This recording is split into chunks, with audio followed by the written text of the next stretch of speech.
नमस्कार साथियों, स्वागत है आपका एक बार फिर से विद्या जोन यूट्यूब चैनल पर। अगर आप भी शैक्षिक परिदृश्य के अंदर शिक्षण अधिगम के नवाचार पढ़ना चाहते हैं तो ये क्लास आपके लिए है।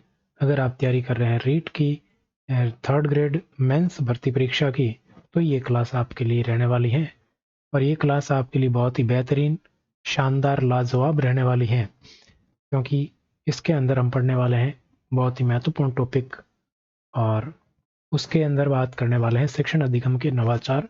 चौथा पार्ट रहने वाला है। शुरुआत करते हैं और इसके साथ ही रीट और अलग अलग एग्जाम में, टीचिंग एग्जाम में कैसे कैसे प्रश्न पूछे जाते हैं उनकी बात भी करेंगे। पीवाईक्यू, एमसीक्यू और थ्योरी सबको मिक्स करके यहाँ पर चल रहे हैं। तो चलिए लास्ट तक देखते रहिएगा। बात करते हैं आज की क्लास की। पहला प्रश्न आपके सामने है, राजस्थान में एडुशेट का प्रारंभ कब किया गया? राजस्थान के अंदर एडुशेट का प्रारंभ कब किया गया? तो एडुशेट की बात करते हैं। एडुशेट क्या है आप सब जानते होंगे, लेकिन मेरा कर्तव्य है कि मैं आपको पूरी चीज़ें बताऊं। तो आपका भी कर्तव्य बनता है कि पूरी चीज़ें सुने और इसको अच्छे से समझें। सबसे पहले तो ये शिक्षा से संबंधित क्या है? एक उपग्रह है। शिक्षा संबंधित एक कृत्रिम उपग्रह है। शिक्षा संबंधित क्या है? कृत्रिम उपग्रह है, या फिर अपन कहें प्रथम उपग्रह है। ये प्रथम कृत्रिम उपग्रह है। तो एडुशेट क्या है? तो आपको पता चल गया कि एक सैटेलाइट है जिसका उपयोग किस में किया जाता है? शिक्षा के क्षेत्र में इसका उपयोग किया जाता है। इसे ही आपके GSAT-3 भी कहा जाता है। क्या कहा जाता है? GSAT-3 भी इसे कहा जाता है। ध्यान रखना। इसका निर्माण है वो किसके द्वारा किया गया? तो इसका निर्माण है वो इसरो के द्वारा किया गया। ISRO, इसरो को आप जानते हैं, ठीक है ना? इसको आपके प्रक्षेपण इसका कब किया गया? तो आपके प्रक्षेपण है इसका 20 सितंबर को किया गया। अब राजस्थान से संबंधित प्रश्न है। 20 सितंबर 2004 को इसको प्रक्षेपित किया गया। ये भी आपको ध्यान में रखना है, प्रक्षेपित किया गया, ठीक है। और किसने? इसरो ने प्रक्षेपित किया। सतीश धवन इनका इसका अंतरिक्ष केंद्र श्रीहरिकोटा आंध्र प्रदेश में है। और ये आपके जो सैटेलाइट होते हैं वो आपके कितने किलोमीटर? 36,000 किलोमीटर पर छोड़े जाते हैं और इसी दूरी पर ये गति करते रहते हैं। और इसको किस सैटेलाइट वाहन से छोड़ा गया? तो इतना महत्वपूर्ण तो नहीं है, नहीं पूछा जाएगा, फिर भी ध्यान में रखना। GSLV MK-1F01 से इसको प्रक्षेपित किया गया था। ये इसका वाहन है GSLV MK-1F01 से इसको प्रक्षेपित किया गया था, ठीक है। आपको ध्यान में रखना है। और आपके और क्या ध्यान में रखना है? और आपको ध्यान में रखना 5 जनवरी 2014 को, क्योंकि इसकी उम्र है वो 7 साल ही थी, तो 7 साल इसका निर्धारित किया गया था। तो 5 जनवरी 2014 को आपके इसकी जगह पर एक नया उपग्रह छोड़ा गया जिसका नाम है GSAT-14। क्या नाम है? GSAT-14। इसकी जगह पर नया उपग्रह छोड़ा गया, ठीक है। और इसकी अवधि कितनी है? इसकी अवधि है 12 वर्ष, ठीक है। इसकी अवधि कितनी है? 12 वर्ष इसकी समय सीमा निर्धारित की गई है। ये क्या करता है? ये आपके शिक्षा से संबंधित, जैसे शिक्षा प्रणाली को आधुनिक बनाना, दूरस्थ शिक्षा को बढ़ावा देना और व्यापक स्तर पर शिक्षण प्रशिक्षण प्रदान करना, और ये काम इसके द्वारा किए जाते हैं। इसमें अलग अलग कार्यक्रम भी इसके द्वारा चलाए जाते हैं। और अब बात कर लेते हैं राजस्थान में इसको कब प्रारंभ किया गया। तो राजस्थान की बात करें तो राजस्थान के अंदर इसको प्रारंभ कब किया गया? तो राजस्थान में इसको प्रारंभ किया गया 22 अप्रैल 2006 को। 22 अप्रैल 2006 को राजस्थान में इसको प्रारंभ किया गया। और कहाँ से किया गया? तो शिक्षा संकुल जयपुर से किया गया। राजस्थान में एडुशेट में राजस्थान के कितने वर्तमान में? तो 49 साइट है। ध्यान रखना, किसके? राजस्थान के 49 साइट यहाँ पर है। राजस्थान के अंदर एडुशेट हब की बात करें तो ये कहाँ पर है? तो ये आपके जयपुर में है। एडुशेट हब कहाँ है? जयपुर में है। ये आपको ध्यान में रखना है। और एक आपको ध्यान में रखना, टीचर एंड पूछा जा सकता है टीचर एंड की स्थापना कहाँ पर की गई, तो ये भी आपके शिक्षा संकुल जयपुर में की गई है। कहाँ पर? शिक्षा संकुल जयपुर के अंदर। तो ये सारी बातें हुई। तो सबसे पहले बताओ 22 मार्च को कौन सा दिवस मनाया जाता है? 22 मार्च को मनाया जाता है जल दिवस। कौन सा दिवस? जल दिवस। 22 अप्रैल 2006 इसका करेक्ट उत्तर हो जाएगा। 22 मई को कौन सा दिवस मनाया जाता है? सन को छोड़ देना, बाकी तारीख की बात करें तो जैव विविधता दिवस मनाया जाता है। कौन सा? जैव विविधता दिवस मनाया जाता है। 21 जून को आपको पता ही है क्या मनाया जाता है? योगा डे मनाया जाता है, योग दिवस। Yoga for one earth one health इस बार की थीम थी। तो एक्स्ट्रा जानकारी मैंने बता दी। कैसा लगा प्रश्न का पोस्टमार्टम? आगे बढ़ते हैं। स्कूल रेडीनेस में आर से क्या तात्पर्य है? अच्छा प्रश्न है, और स्कूल रेडीनेस कार्यक्रम को आपको समझना है। देखो, रेडीनेस के अंदर हर एक की बात करेंगे।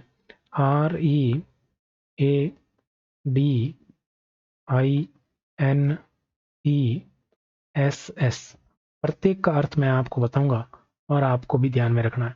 आर का मतलब है रिसेप्टिव लैंग्वेज। क्या मतलब है? Receptive language. इंग्लिश में भी याद रखना, अब इंग्लिश में ही याद रखना है, हिंदी में याद रखने की जरूरत नहीं है। रिसेप्टिव लैंग्वेज, भाषा को समझने की प्रक्रिया, यानी कि भाषा से संबंधित प्रक्रिया है, वो आर से संबंधित है। ई का मतलब है एक्सप्रेसिव लैंग्वेज, अभिव्यक्ति, भाषा और अभिव्यक्ति का विकास। एक्सप्रेसिव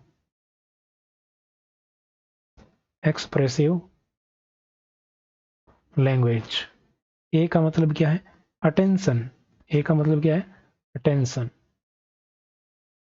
अटेंशन स्पेन, ध्यान केंद्रित करना। अटेंशन मतलब ध्यान केंद्रित करना। डी का मतलब क्या है? Daily routine. Daily routine. Daily routine मतलब नियमितता बनी रहे। क्या है? नियमितता बनी रहे। आई का मतलब क्या है? इंटरएक्शंस। आई का मतलब है इंटर एक्शंस। इंटरएक्शंस मतलब पारस्परिक क्या होना चाहिए?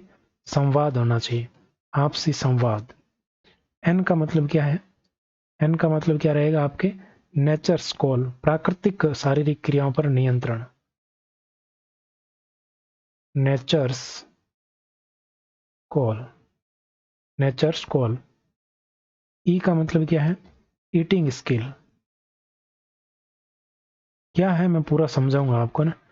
ईटिंग स्किल यानी कि खाना खाने की स्किल, कौशल होना चाहिए, खाना भी कैसे खाया जाता है वो भी आप पता होना चाहिए बच्चों को। सोशल स्किल, एस का मतलब है सोशल स्किल। दूसरा एस का मतलब है स्किल इन एकेडमिक। स्किल्स या स्किल इन एकेडमिक्स, यानी कि जो आपके प्रारंभिक साक्षरता है, संख्या ज्ञान है, पर्यावरण के प्रति है, वो जागरूकता है। अब ये क्या है? रेडीनेस कार्यक्रम क्या है? रेडीनेस कार्यक्रम के अंदर इतनी चीजों का एक साथ है, वो ध्यान दिया जाता है और इसका विकास किया जाता है। ये रेडीनेस के नाम से, राज्य स्तर पर स्कूल रेडीनेस के नाम से कक्षा 1 के विद्यार्थियों के लिए ये कार्यक्रम चलाया जाता है। किसके लिए? ये सबसे पहले तो कक्षा 1 के लिए है, ये ध्यान रखना। और इसकी अवधि कितनी है? तो इसकी अवधि है आपके प्रथम 3 माह। जब स्कूल में नामांकन होता है तो वो नामांकन के प्रथम 3 माह के लिए ये रेडीनेस कार्यक्रम है, चलाया जाता है। और ये विद्यालय तैयारी पैकेज बनाए गए हैं। इसमें बच्चा क्या है? बिल्कुल तैयार रहे। अक्षर है, ध्वनियां है, शब्द, रंग, आकार, संख्या, इनको आपके सिखाया जाता है। इसमें अभिभावकों का सहयोग भी लिया जाता है और प्रत्येक बच्चा विद्यालय के तैयार रहे। रेडीनेस कार्यक्रम का उद्देश्य है कि बच्चे को स्कूल जाने के योग्य, वो प्रथम क्लास में बैठने के योग्य बनाना। तो उसको रिसेप्टिव लैंग्वेज यानी कि क्या होना चाहिए? भाषा को समझना चाहिए। स्कूल में जो भाषा प्रयोग ली जा रही है उसको समझना आना चाहिए। ई का मतलब एक्सप्रेसिव लैंग्वेज, यानी कि अपनी कोई भी प्रॉब्लम है वो उसको एक्सप्रेस कर पाए, अभिव्यक्त कर पाए। तीसरा है अटेंशन। अटेंशन स्पैन मतलब वो ध्यान केंद्रित कर पाए, जो भी चीजें वहां पर बताई जाए वहां ध्यान केंद्रित कर पाए। डेली रूटीन मतलब वो अनुशासित रहे और नियमित रहे। आई का मतलब इंटरेक्शंस मतलब वो आपस में बातचीत कर पाए, बच्चों के साथ, टीचर्स के साथ आपसी संवाद कर पाए। नेचर कॉल मतलब टॉयलेट है और है, छुट्टी लेनी होती है स्कूलों में, आपने देखा होगा, तो उस पर नियंत्रण होना चाहिए। बार बार वो इस प्रकार की हरकत नहीं करे। ईटिंग स्किल मतलब खाना कैसे खाया जाता है, इधर उधर बिखेर न दे और अच्छे से वो खाना खा पाए। सोशल स्किल मतलब सामाजिक कौशल। सामाजिक कौशल मतलब समाज के अंदर माता पिता के साथ, बच्चों के साथ, बड़ों के साथ किस प्रकार का व्यवहार करना चाहिए। और लास्ट है इसका स्किल एंड एकेडमिक्स, यानी कि विद्यालय का जो कार्यक्रम है, साक्षरता, संख्या ज्ञान उसको हो जाना चाहिए, पर्यावरण के प्रति बिल्कुल जागरूक होना चाहिए। तो इस आर का मतलब क्या है, रिसेप्टिव लैंग्वेज है। आर का मतलब क्या, रिसेप्टिव लैंग्वेज। तो बी ऑप्शन आपका बिल्कुल करेक्ट उत्तर हो जाएगा। अच्छा प्रश्न है, पूछा जा सकता है, इस प्रकार का प्रश्न है, वो पिछले एग्जाम में पूछा गया था। एक वर्ड दे दिया और उसमें दे दिया कि इसमें इसका क्या मतलब है। हालांकि वो शिक्षण जो आपके शैक्षिक प्रबंधन है उसमें जो सूत्र है उससे पूछा गया था, लेकिन हो सकता है ऐसा भी पूछा जा सके। कल्प कार्यक्रम का संबंध किससे, जैसे पिछली बार हमने क्लिक कार्यक्रम पढ़ा था, तो क्लिक का संबंध किससे था, तो क्लिक का संबंध था हमारे इससे, कंप्यूटर से। ठीक है, और अब पूछा जा रहा है कि कल्प का संबंध किससे है। तो कल्प का संबंध की अगर बात करें तो कल्प कार्यक्रम है वो भी आपके किससे संबंधित है, आपके कंप्यूटर से ही संबंधित है। कल्प में देखो CALP लिखा है ना, CALP। तो कल्प का सी का मतलब है कंप्यूटर, कंप्यूटर, ए का मतलब है aided, computer aided learning, L का मतलब है लर्निंग, और पी का मतलब है प्रोग्राम। तो ये है कल्प। इसकी शुरुआत की अगर बात करें तो इसकी शुरुआत की गई थी 2004-5 में, और इसका उद्देश्य सर्व शिक्षा अभियान गतिविधियों में ग्रामीण और शहरी क्षेत्रों में राजकीय स्कूलों में सूचना प्रौद्योगिकी उपयोग करते हुए कंप्यूटर की सहायता से शिक्षण करवाना। क्या है, शिक्षण करवाना, कंप्यूटर की सहायता से शिक्षण करवाना इसका उद्देश्य था। ये आपको ध्यान में रखना। पूछा जा रहा है किससे संबंधित है, तो इसका संबंधित कंप्यूटर शिक्षण से ही है। अब यहाँ पर पूछा जा रहा है सांकेतिक भाषा, तो यहाँ पर आपको ध्यान में रखना सांकेतिक भाषा के लिए भी एक कार्यक्रम चलता है और उसका नाम है ISDL। सांकेतिक भाषा के लिए क्या है, ISDL, ये एक शब्दकोश है। ISDL क्या है, एक शब्दकोश है। ध्यान रखना क्या है, शब्दकोश है, ये आपको ध्यान में रखना है। ये सार्वभौमिक डिजाइन के तरफ श्रवण बाधित जिन्हें सुन नहीं पाते उनके लिए ये एक ऑडियो और सांकेतिक पोर्टल है, शब्दकोश है ISDL। ठीक है, डिजिटल लाइब्रेरी की बात करें तो डिजिटल लाइब्रेरी के रूप में आपने एक कॉलेज विद्यार्थियों के लिए सुना होगा, माई बुक लो। एक कार्यक्रम शुरू हुआ था, my book low. My book low app की शुरुआत की गई थी, और कब शुरुआत की गई थी, इसकी शुरुआत की गई थी 28 अगस्त को।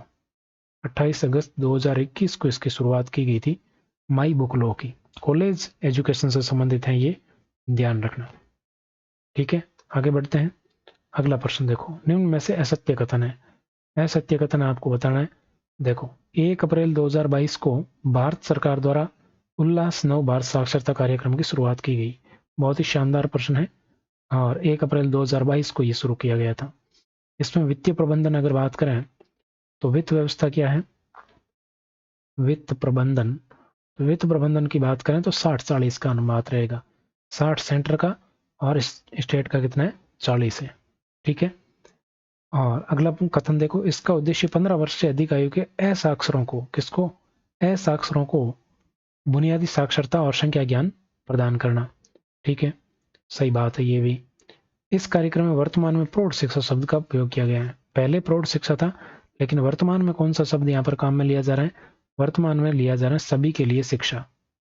तो आपसे पूछा जा सकता है कि सभी के लिए शिक्षा जो शब्द है वो किस कार्यक्रम से संबंधित है, तो ये आपके किससे, उल्लास नव भारत साक्षरता कार्यक्रम से संबंधित सभी के लिए शिक्षा। ठीक है, सभी के लिए शिक्षा, ये इसकी टैगलाइन है, जो भी आप याद रख लेना। इसमें NIS द्वारा वर्ष में 2 बार मूल्यांकन करवाकर सर्टिफिकेट भी दिया जाता है। बिल्कुल सही है, NIS द्वारा इसका मूल्यांकन किया जाता है, और इसका जो पंजीयन है वो उल्लास ऐप के द्वारा ही किया जाता है। कौन से ऐप, उल्लास ऐप से ही किया जाता है, सर्वेक्षण या पंजीकरण किया जाता है। ठीक है, तो आपका कथन गलत कौन सा हो गया, सी ऑप्शन उत्तर हो जाएगा, असत्य। आगे बढ़ते हैं। अगला देखो, अपार आईडी में कितने डिजिट होते हैं, ये बहुत ही चर्चित है भाई, इंपॉर्टेंट है। थोड़ा ध्यान रखना, आपके एग्जाम में आ सकती है अपार आईडी। अपार आईडी पूछी जा सकती है। सबसे पहले तो आपको इसका अपार आईडी का फुल फॉर्म भी पता होना चाहिए कि अपार आईडी फुल फॉर्म क्या है। तो अपार आईडी की फुल फॉर्म की बात करें तो ऑटोमेटेड, ए का मतलब क्या है? ऑटोमेटेड, ऑटोमेटेड परमानेंट,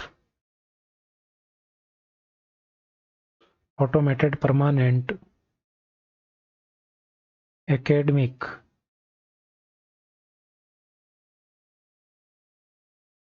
अकाउंट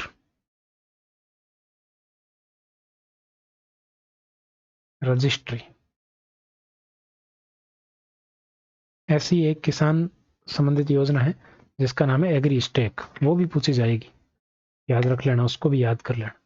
इसका फुल फॉर्म क्या हो गया? Automated permanent academic account registry. A का मतलब ऑटोमेटेड, पी का परमानेंट, ए का एकेडमिक, और ये सीधा एकेडमिक अकाउंट एक साथ ही, फिर आर का हो गया रजिस्ट्री।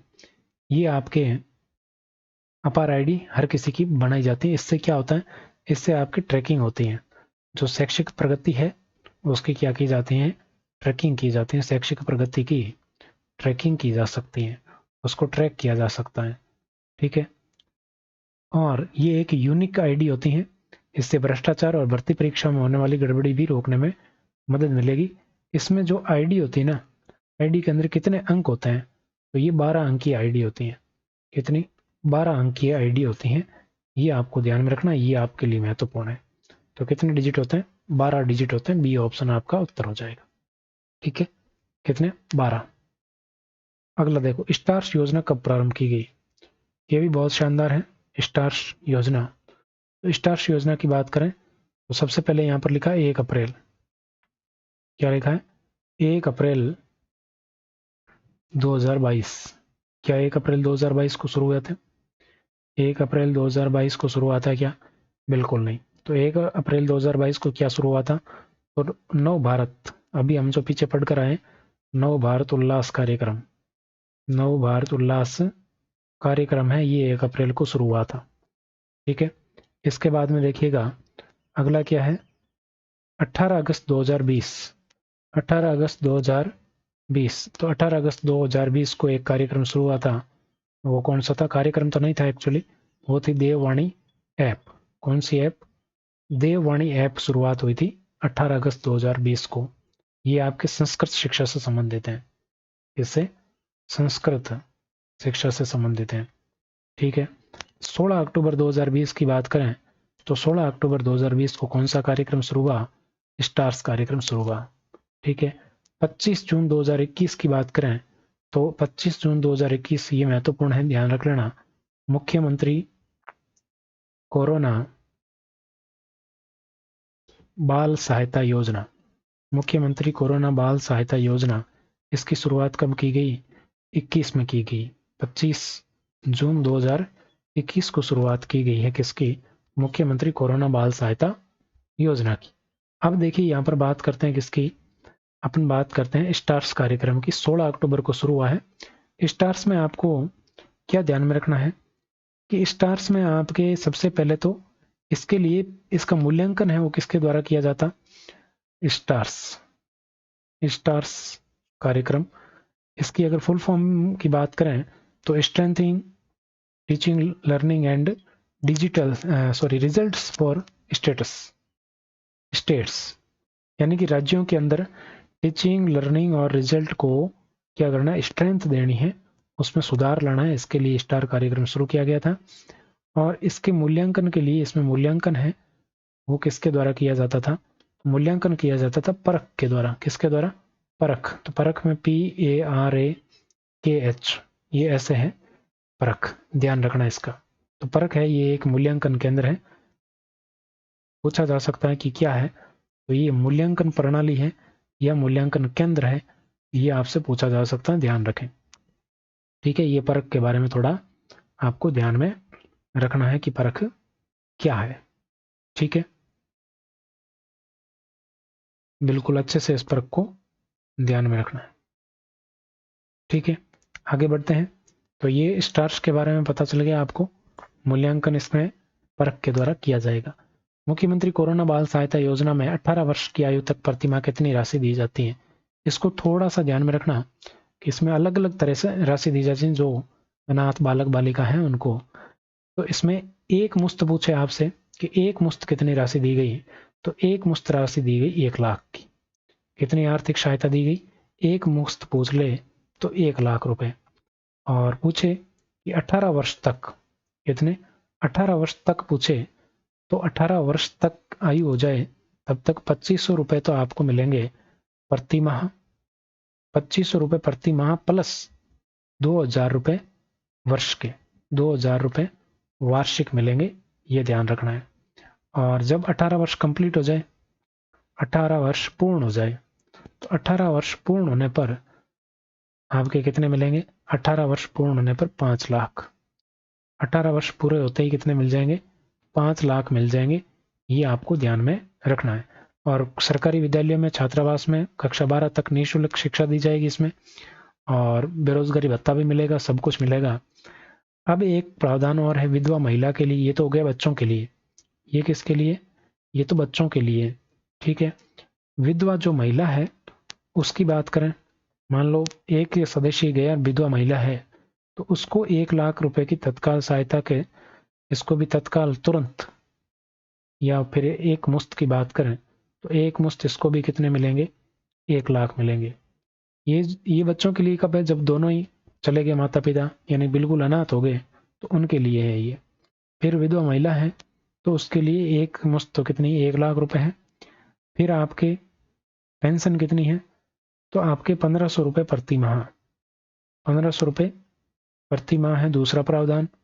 और जो बच्चे हैं, अब इस महिला के जो बच्चे होंगे ना, वो तो अनाथ बच्चों के लिए था। इस महिला के जो बच्चे हैं उनकी अगर 18 वर्ष आयु होगी, 18 वर्ष आयु तक, 18 वर्ष आयु तक 1000 रुपए, उसको 2000 दिए, 2500 दिए जा रहे हैं, इसमें 1000 दिए जाएंगे क्योंकि माँ बैठी इनकी। जिनके माता पिता दोनों ही नहीं है उनको 2500 प्लस 2000 है, और जिनकी माँ बैठी है तो उसको 1000 प्रति माह प्लस 2000 रुपए वार्षिक है। ये थोड़ा अंतर है, समझ लेना अच्छे से। तो ये प्रावधान किया गया। तो 18 वर्षीय आयु तक प्रति माह कितनी राशि दी जाती है? तो इसमें आपके कितनी राशि? 2500 रुपए। ए ऑप्शन बिल्कुल करेक्ट हो जाएगा। और ये 1000 वाला ऑप्शन इसमें नहीं होना चाहिए था क्योंकि यहाँ पर दोनों ही ऑप्शन आ रहे हैं। तो ये थोड़ा आप समझना, ध्यान रखना कि जिसमें माता या पिता दोनों नहीं है, बिल्कुल अनाथ हो गए, बच्चे कैसे हो गए? बिल्कुल अनाथ है, तो उनको ये प्रावधान है अनाथों के लिए। जिसमें महिला बैठी है तो उस महिला वाले के लिए ये प्रावधान है जिसमें 1000 रुपए दिए जाएंगे। ठीक, आगे बढ़ते हैं। अगला है प्रखर राजस्थान का संचालन किसके सहयोग से किया गया? प्रखर राजस्थान, प्रखर राजस्थान। तो प्रखर राजस्थान, प्रखर की बात हमने अभी, प्रखर नहीं परख की बात की थी, तो प्रखर राजस्थान की बात यहाँ पर कर रहे हैं। तो प्रखर राजस्थान में सबसे पहले तो आपको पूरा नाम भी इसका पता होना चाहिए। तो पूरा नाम क्या है मैं बताता हूँ। प्रोफिशिएंसी इन, आर का मतलब है reading, reading and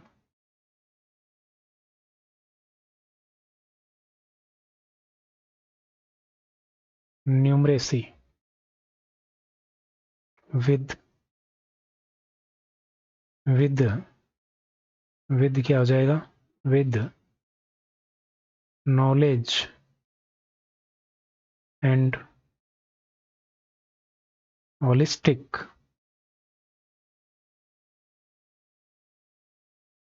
advancement in Rajasthan. अब देखो एक एक शब्द को समझना प्रखर के। तो प्रखर का एक शब्द है पी, फिर है आपके आर, फिर के, फिर एच, और फिर ए, और फिर क्या है? आर। तो ऐसे ही बनेगा प्रखर। तो प्रखर का फुल फॉर्म ये बनेगा। अब इसकी शुरुआत की बात करते हैं। इधर इसकी शुरुआत की बात करते हैं तो इसकी शुरुआत हुई थी 9 सितंबर, या ऐसे लिखूं 09/09/2024। प्रखर के लिए सबसे पहले क्या, नो नो मना कर दिया, नो नो, फिर चॉइस कर ली उसकी कि ठीक है चॉइस। तो ऐसे याद रख लेना, नो नो चॉइस को इसकी शुरुआत हुई। और कहाँ से शुरुआत हुई, तो इसकी शुरुआत हुई आपके झालावाड़ से। कहाँ से इसकी शुरुआत की गई, झालावाड़ से इसकी शुरुआत की गई। किसने की, दिलावर साहब ने। किसने की, दिलावर जी ने की। अब दिलावर जी से आप समझ गए होंगे, ठीक है। और ये कब तक चला, तो ये चला आपके 2 अक्टूबर 2/10/24 तक चला। 2/10/24 तक ये कार्यक्रम चला था। और किसके सहयोग से चला, तो सहयोग था इसमें यूनिसेफ का। किसके सहयोग से, यूनिसेफ का सहयोग था। तो प्रखर का उद्देश्य क्या था कि बच्चों के अंदर क्या हो, प्रोफिशिएंसी आए, किसमें, रीडिंग में, न्यूमरेसी में, यानी कि गणित में और पढ़ने में क्या आ जाए। 1 से 8 तक के लिए था ये। किसके लिए, कक्षा 1 से 8 तक के लिए था। कक्षा 1 से 8 तक के लिए ये कार्यक्रम था। रीडिंग स्किल का विकास करना, पठन कौशल का विकास करना था। और ये इस प्रकार से काम किया गया। तो प्रखर राजस्थान कार्यक्रम की संचालन है यूनिसेफ के द्वारा किया गया। अब इसकी पूछ ले कि मॉनिटरिंग कैसे की गई। हालांकि बहुत कम चांस है आपसे पूछे कि मॉनिटरिंग कैसे की गई, तो उसके लिए भी क्या किया गया, शाला दर्पण और शाला सम्मेलन ऐप। शाला दर्पण और शाला सम्मेलन ऐप से इसकी मॉनिटरिंग की गई। ये 2 ऐप है, इन 2 ऐप के माध्यम से इसकी मॉनिटरिंग है वो की गई, ठीक है। मुख्य फोकस फ्लुएंसी और कॉम्प्रिहेंशन इसका मुख्य फोकस था, ठीक है। ऐसा एक कार्यक्रम और चल रहा है, उसकी भी बात करेंगे। तो प्रखर आपको समझ में आया। आगे बढ़ते हैं। प्रखर के लिए 9 9 चॉइस, फिर 2/10/24, ठीक है। अगला प्रश्न देखो, निम्न में से कौन सा कथन सही है। प्रखर राजस्थान का उद्देश्य 1 से 8 तक के बच्चों में पठन कौशल और विकास करना है। पठन कौशल का विकास करना, ठीक है। रीडिंग कौशल, रीडिंग स्किल, किसका विकास करना, रीडिंग स्किल का विकास करना इसका उद्देश्य था। प्रखर राजस्थान कार्यक्रम की मॉनिटरिंग शाला दर्पण और शाला सम्मेलन ऐप से की जाएगी। इसमें गतिविधियों का मुख्य फोकस पठन कौशल यानी कि रीडिंग फ्लुएंसी, प्रभावशीलता और पठन की समझ यानी कि कॉम्प्रिहेंशन और फ्लुएंसी पर इसका होगा। तो सभी कथन सही है, डी ऑप्शन आपका बिल्कुल करेक्ट हो जाएगा। ये आपको ध्यान में रखना है। 9 सितंबर से 2 अक्टूबर तक अलग अलग गतिविधियां आयोजित की गई थी। तो इसमें अलग अलग गतिविधियां हैं, वो याद रखने की आवश्यकता तो नहीं है, इतना ज़्यादा डीप में नहीं पूछा जाता, तो थोड़ा ध्यान रखना। फिर है 12 जून 2024 को राजस्थान के किस जिले में निपुण अभियान शुरू किया गया। तो एक तो निपुण भारत चलता है, भारत सरकार का निपुण मिशन का हिस्सा प्रखर राजस्थान अभियान था, ये आपको ध्यान में रखना है। वो भारत सरकार के निपुण का अभियान था, और ये निपुण अभियान है वो अलग है। इस निपुण अभियान की अगर बात करें तो ये निपुण अभियान है, उसकी बात कर लेते हैं थोड़ी। इसकी शुरुआत है वो कब की गई, तो ये 12 जून 2024 को की गई। 12/6/2024, 12 का आधा 6 और फिर क्या हो गया, 24 हो गई इसकी भी। ये कहाँ से शुरुआत हुई है, तो इसकी शुरुआत हुई है चित्तौड़गढ़ से। कहाँ से, चित्तौड़गढ़ से इसकी शुरुआत की गई है। और ये किसके लिए था, ये कक्षा 3 से 5 के लिए था। कक्षा 3 से 5 के लिए था ये कार्यक्रम, ठीक है। क्या करना है, फाउंडेशन लिटरेसी एंड न्यूमरेसी, बुनियादी दक्षता में निपुण बनाना। उद्देश्य क्या है, FLN। और FLN मैं कई बार आपको बता चुका हूँ। क्या होता है, फाउंडेशन लिटरेसी यानी कि साक्षरता, फाउंडेशन लिटरेसी एंड न्यूमरेसी, यानी कि कहने का मतलब है कि बुनियादी दक्षता में इसको क्या बनाना है, निपुण बनाना है। ये आपको ध्यान में रखना है, ठीक है। और ये आपके NEP 2020 के अनुरूप है। ये जो कार्यक्रम सारे प्रखर हैं उसको वो भी नई जो एजुकेशन पॉलिसी है NEP 2020, नेशनल एजुकेशन पॉलिसी 2020 के तहत है। और इसमें भी 5 प्रकार की गतिविधियां की गई हैं। इसमें कितने प्रकार की गतिविधियां हैं, 5 प्रकार की गतिविधियां आयोजित की गई। 5 प्रकार की गतिविधियां किसमें, निपुण में। तो ये निपुण राजस्थान अलग है, ध्यान रखना। तो कहां से, चित्तौड़गढ़ से इसकी शुरुआत की गई, ये ऑप्शन करेक्ट हो जाएगा। इतना ही याद रखना, ज्यादा डिटेल में नहीं जाना है। ज़्यादा डिटेल वाली चीज़ें फिर भूल जाते हैं। आगे देखो, समग्र शिक्षा अभियान कब शुरू, क्रियान्वयन कब हुआ? ये इंपॉर्टेंट है बहुत ज़्यादा। पिछली बार भी यहाँ से प्रश्न बना था और इस बार भी बन सकता है। तो यहाँ पर समग्र शिक्षा की बात करें तो समग्र शिक्षा है वो 1 जुलाई 2018 को शुरू हुआ था। इसकी घोषणा है वो पहले ही हो गई थी। समग्र शिक्षा को शॉर्ट में लिखते हैं समसा। क्या लिखते हैं? समसा। तो इसकी घोषणा कब हुई? तो इसकी घोषणा तो हो गई थी आपके 24 मई 2018 को। 24 मई 2018 को हो गई थी केंद्रीय बजट में। इसमें केंद्रीय बजट में इसकी घोषणा हो गई थी, ये ध्यान रखना। और ये क्रियान्वयन इसका कब से हुआ, या आपसे पूछा जा सकता है ये लागू कब हुआ? तो इसका क्रियान्वयन हुआ था 1 जुलाई 2018 से। 1 जुलाई 2018 से इसका क्रियान्वयन शुरू हुआ और इसकी अवधि क्या थी?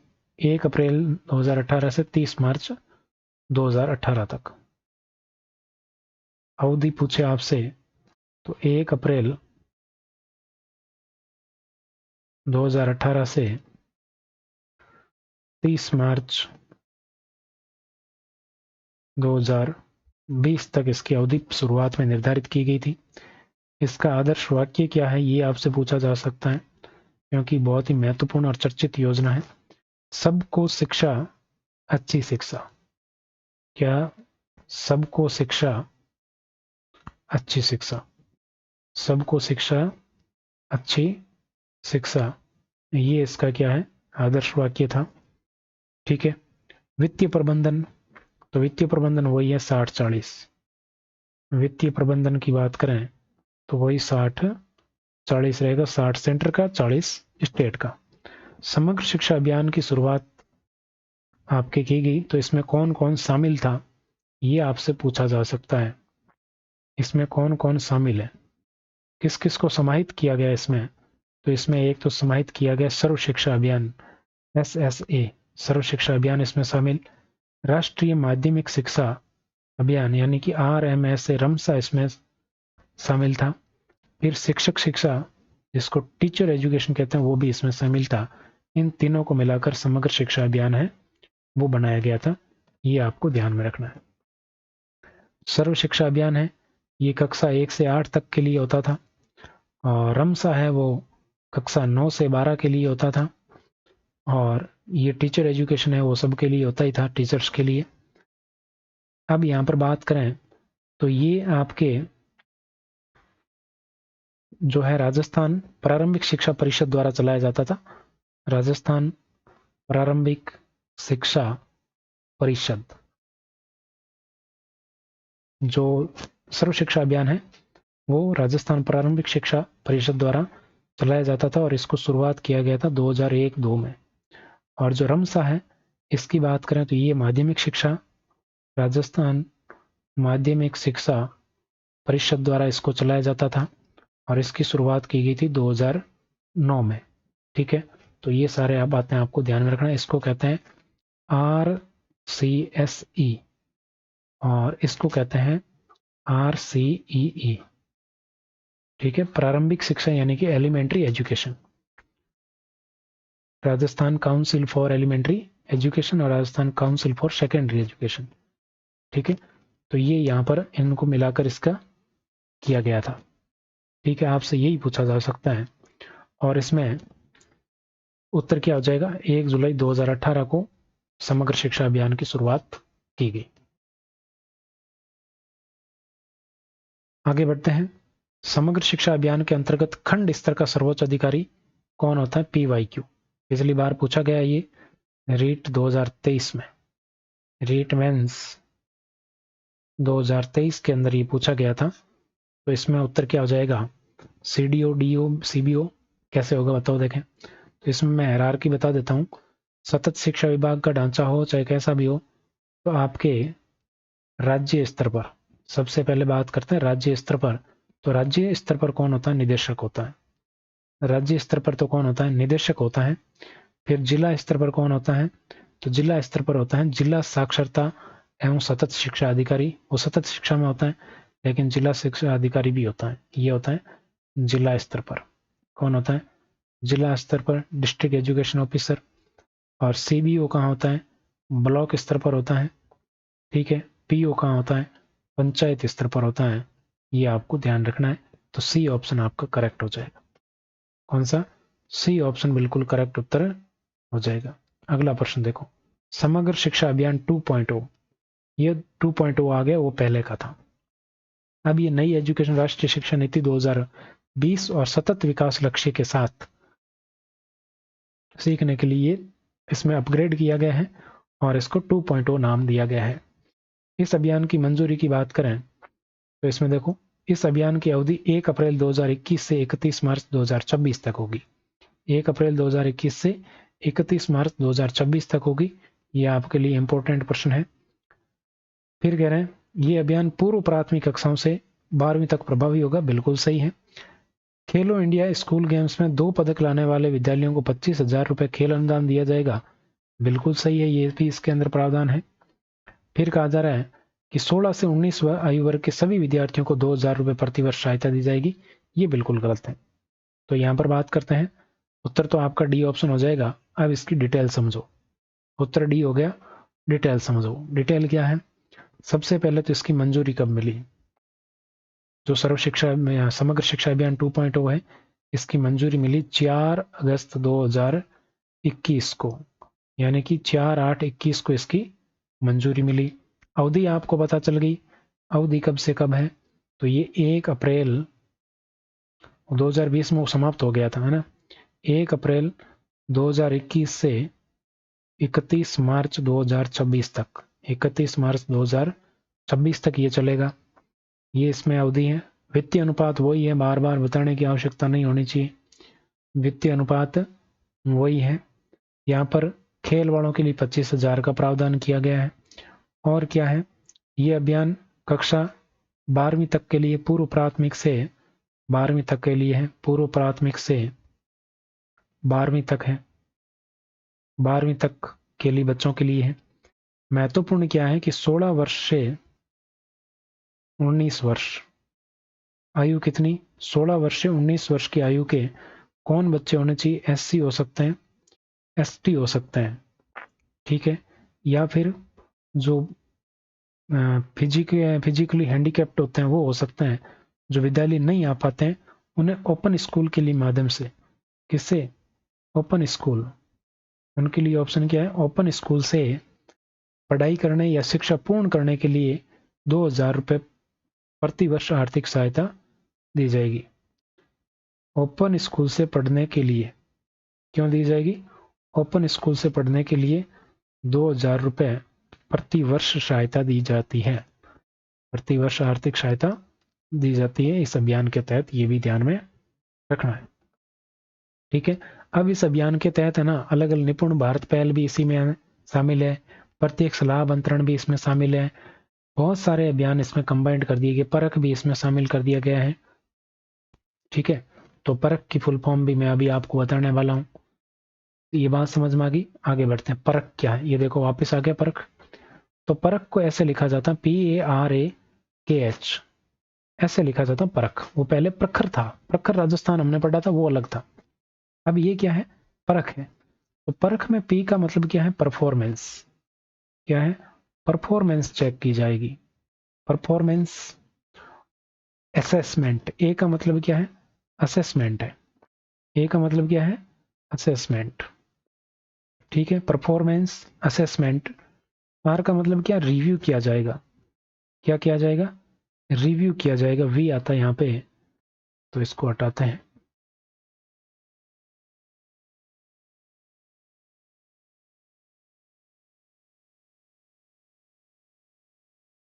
रिव्यू किया जाएगा, ठीक है। अब ये एंड तो अपनी तरफ से लग जाएगा। एंड क्या है? एनालिसिस किया जाएगा। क्या किया जाएगा? एनालिसिस किया जाएगा।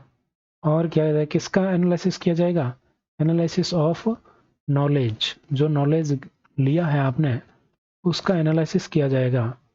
और किसके लिए? और होलिस्टिक डेवलपमेंट। इसके लिए? Holistic, holistic.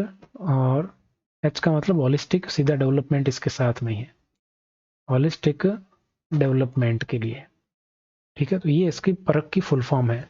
पी का मतलब performance assessment review, performance assessment review and analysis of knowledge, analysis of knowledge and knowledge for holistic development, यानी कि मूल्यांकन समग्र प्रगति कार्ड भी ये देगा आपके, ये भी आपको ध्यान में रखना है। ये क्या देगा, मार्कशीट देगा, प्रगति कार्ड देगा, प्रगति कार्ड देगा। उस कार्ड में क्या क्या चीजें होगी ये आपसे पूछा जा सकता है। तो उसमें बालक का संज्ञानात्मक उल्लेख किया जाएगा, संज्ञानात्मक रूप से बालक का क्या क्या है वो जानकारी दी जाएगी। भावात्मक जानकारी भी उसमें दी जाएगी। कौन सी जानकारी दी जाएगी, भावात्मक जानकारी भी उसमें दी जाएगी। भावात्मक चीजों का उल्लेख भी होगा उसमें। उसमें साइकोमोटर डोमेन भी होगा। क्या होगा, साइकोमोटर डोमेन। अब ये साइकोमोटर डोमेन क्या है, साइकोमोटर डोमेन का मतलब है कि मनोक्रियात्मक पक्ष, मनोक्रियात्मक यानी कि मनोवैज्ञानिक रूप से वो कौन कौन सी एक्टिविटीज करता है उसकी जानकारी भी इस कार्ड में दी जाएगी। तो 3 पक्षों की जानकारी दी जाएगी बच्चों के बारे में, संज्ञानात्मक, भावात्मक और मनोक्रियात्मक। ठीक है, तो ये आपके लिए इंपॉर्टेंट है, ध्यान रखना, इसको भी इंपॉर्टेंट रख के ध्यान रखना। तो ये क्या है, मूल्यांकन केंद्र है, ये एक क्या है, मूल्यांकन केंद्र है, आपको ध्यान में रखना है। बी ऑप्शन बिल्कुल करेक्ट हो जाएगा। अगला प्रश्न देखो, राज्य पाठ्यचर्या रूपरेखा में शामिल है। राज्य पाठ्यचर्या रूपरेखा, तो राज्य पाठ्यचर्या रूपरेखा ये कौन तैयार कर रहा है, ये तैयार की जाती है RSCRT और NCERT के द्वारा। किसके, इसमें RSCRT द्वारा NCERT के सहयोग से निर्देश पर पाठ्यचर्या रूपरेखा तैयार की जाती है।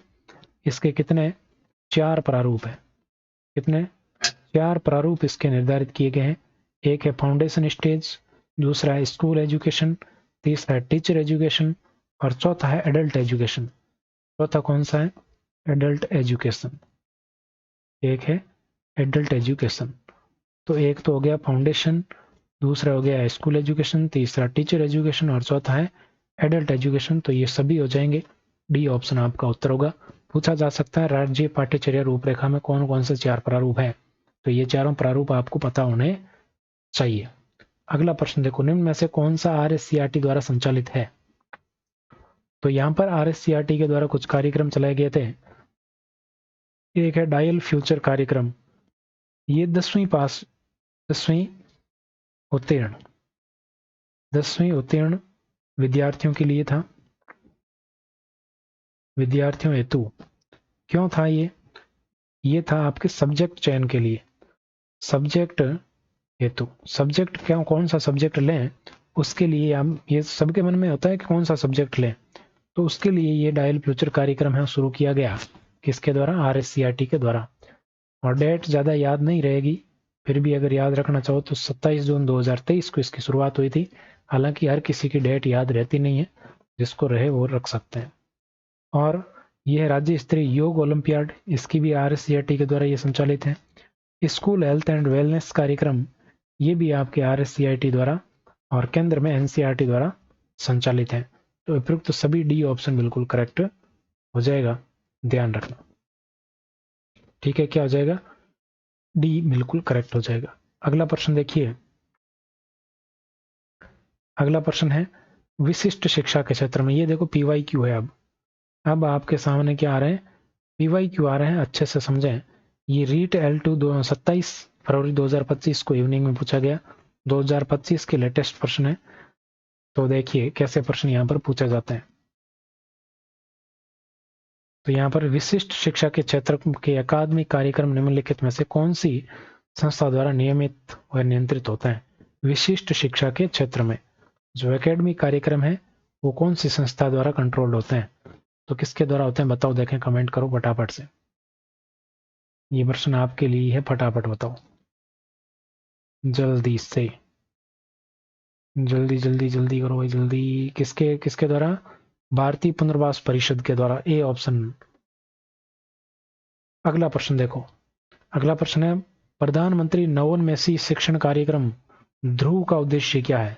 नवोन्मेषी है ध्रुव, इसका उद्देश्य क्या है, सभी छात्रों को समान शिक्षा प्रदान करना, विज्ञान एवं प्रदर्शनी कला में प्रतिभाशाली बच्चों की पहचान और प्रोत्साहन करना, केवल सरकारी स्कूल के छात्रों को लाभ देना, छात्रों को प्रतियोगी परीक्षाओं की तैयारी करवाना।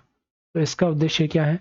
देखो, केवल वाले तो बहुत कम चांस है कि वो ऑप्शन हो, तो यहाँ पर आपका करेक्ट उत्तर होता या बी ऑप्शन, विज्ञान एवं प्रदर्शन कला में प्रतिभाशाली बच्चों की पहचान और प्रोत्साहन करना।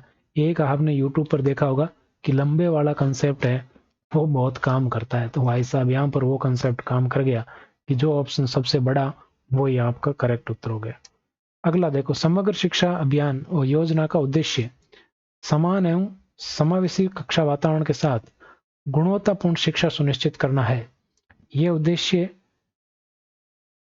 उद्देश्य सतत विकास लक्ष्य के किस सतत, यकीन नहीं किस होगा यहाँ पर, किस एसडीजी गोल के अनुसार है।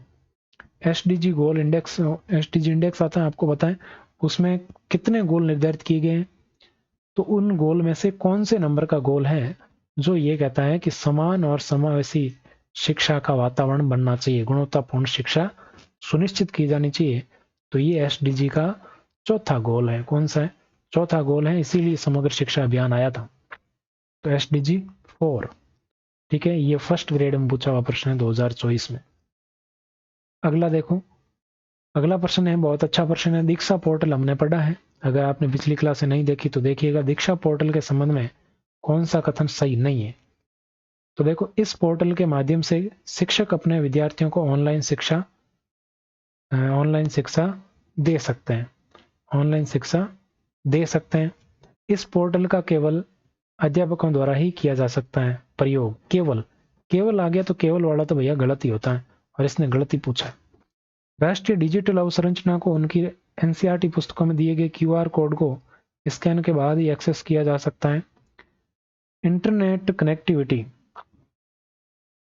के बिना पाठ्य सामग्री संग्रहित व शेयर नहीं की जा सकती, नहीं वाला ऑप्शन भी गलत होता है ज्यादातर। तो आपके यहाँ पर देखो, ये तो पढ़ा हुआ है तो आप बता ही सकते हैं, बाकी ये आपके दो कथन इसमें सही है, पहला और तीसरा, जबकि दूसरा और लास्ट चौथा कथन है ये गलत है, यानी कि बी और डी क्या है? गलत है। तो बी और डी कहाँ है? बी और डी बी ऑप्शन में है, तो बी ऑप्शन आपका करेक्ट उत्तर हो जाएगा। ये थी आज की बेहतरीन क्लास। आपको ये क्लास कैसी लगी कमेंट सेक्शन में जरूर बताइएगा। बाकी की बातें करते हैं नेक्स्ट क्लास में। आज के लिए बस इतना ही। थैंक यू सो मच, मिलते हैं अगली क्लास में।